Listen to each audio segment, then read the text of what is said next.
আজ আপনাদের মাঝে নিয়ে এলাম আমাদের গ্রামের খুবই পরিচিত ও মজার একটি খাবার, তালের চাপড়ি। পাকা তালের মিষ্টি গ্রান আর ঘরোয়া উপায়ে তৈরি হয় এই খাবারের স্বাদ সত্যি অন্যরকম। প্রথমে পাকা তাল থেকে ভালোভাবে তাল বের করে নেওয়া হয়। এরপর প্রয়োজনীয় উপকরণ যেমন চিনি, নারকেল কুড়ানো দিয়ে মিশিয়ে চাপড়ির মিশ্রণ তৈরি করা হয়।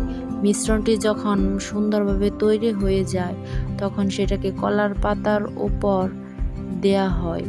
কলার পাতায় দেওয়ার পর ধীরে ধীরে সেটাকে সুন্দর করে ছড়িয়ে নেওয়া হয়। এই কলার পাতার ব্যবহার গ্রামের রান্নার এক আলাদা সৌন্দর্য, অন্যদিকে পরিবেশ বান্ধব।